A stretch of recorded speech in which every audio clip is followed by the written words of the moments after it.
நம்ம இன்னைக்கு இட்லி பொடி எப்படி பண்றதுன்னு பார்க்க போறோம். அதுக்கு நான் இன்னைக்கு 100 கிராம் போல வரமிளகாய் எடுத்து வச்சிருக்கேன். இதுல வந்து 2 கப் தோல் உளுந்து எடுத்து வச்சிருக்கேன். இந்த கப்புக்கு 2 கப் தோல் உளுந்து. இதுல வந்து 3/4 கப் துவரம்பருப்பு எடுத்து வச்சிருக்கேன். ஒரு முழு பூண்டு இந்த மாதிரி எடுத்து வச்சிருக்கேன். கொஞ்சம் கருவேப்பிலை, 1 டேபிள் ஸ்பூன் போல எள்ளு, கருப்பெள்ளு தான் எடுத்து வச்சிருக்கேன். 1/4 கப் போல கொத்தமல்லி, தேவையான அளவு காயப்பொடி நம்ம போட்டுக்கலாம். நம்ம இப்ப எப்படி பண்றதுன்னு பார்க்கலாம்.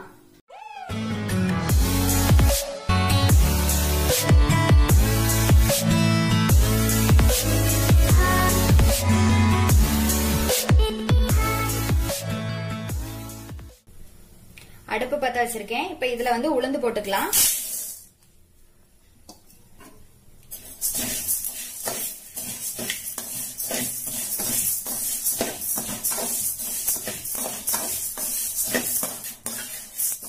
இது நல்லா செவக்கட்டும்.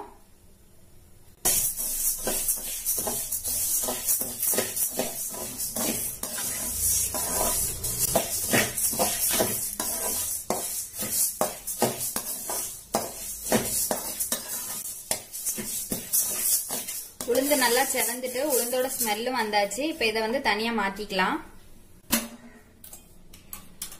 பருப்பு,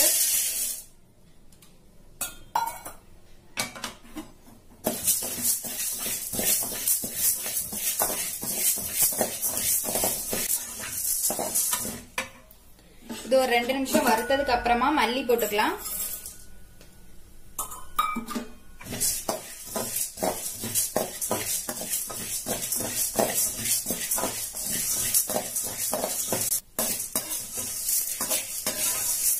பருப்பும் மல்லியும் செவந்தாச்சு. இப்ப இதையும் மாத்திக்கலாம்.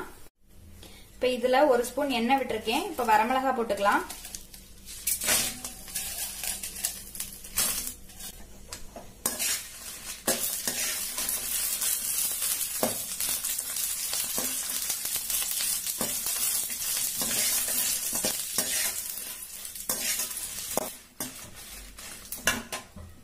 இப்ப இது கூட பூண்டு போட்டுக்கலாம்.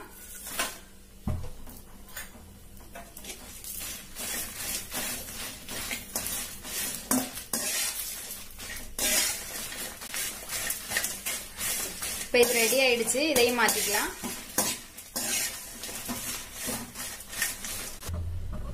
கருவேப்பிலை,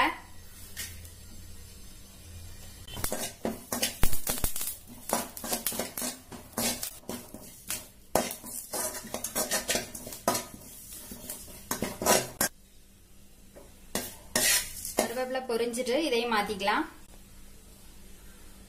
எள்ளு போட்டுக்கலாம்.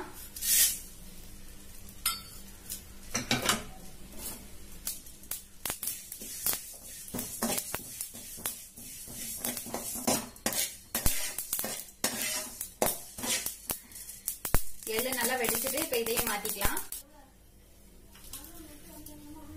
இப்ப இதுல லாஸ்டா உப்பு போட்டுக்கலாம். லேசா வறுத்துக்கலாம். இப்ப அடுப்பு ஆஃப் பண்றேன். இப்ப இதையும் அது கூட கொட்டிக்கலாம். எல்லாமே வறுத்தாச்சு. நான் வந்து காயப்பொடி இது கூட போட்டு வறுக்கல, தனியா வச்சிருக்கேன். நம்ம இதை வந்து திரிக்கும் போது நம்ம அது கூட போட்டுக்கலாம். எள்ளும் தனியா தான் வறுத்து வச்சிருக்கேன். இதெல்லாம் அரைச்சிட்டு லாஸ்டா இதை போட்டு ஒரு சுத்து சுத்திக்கலாம். இப்ப இது கொஞ்சம் ஆறட்டும். ஆற வச்சிருந்தது ரெண்டுமே நல்லா ஆறிடுச்சு. இப்ப மிக்ஸி ஜார்ல கொட்டிக்கலாம்.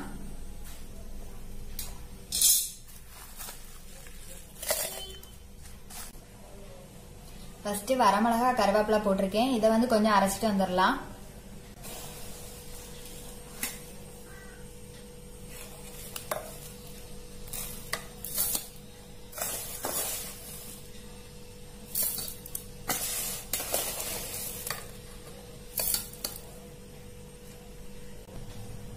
இப்ப இதையும் அரைச்சிட்டு வந்துடலாம்.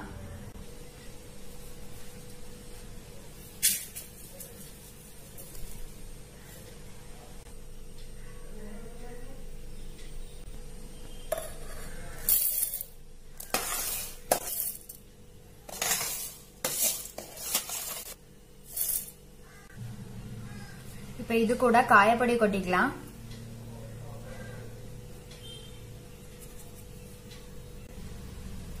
இதை லேசா அரைச்சிட்டு வந்துடலாம். இப்ப இது லேசா அரைச்சாச்சு. இப்ப இது கூட எள்ள கொட்டிக்கலாம். இப்ப நல்லா அரைச்சிக்கலாம். இப்ப அரைச்சிட்டு வந்ததை இது கூட கொட்டிக்கலாம்.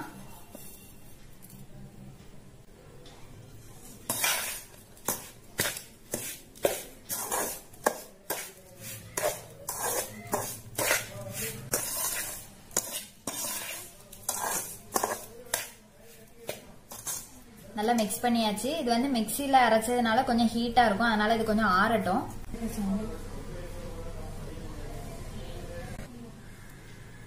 இது இப்ப நல்லா ஆறிட்டு இதுக்கு மேல டப்பால கொட்டி வச்சுக்கலாம்.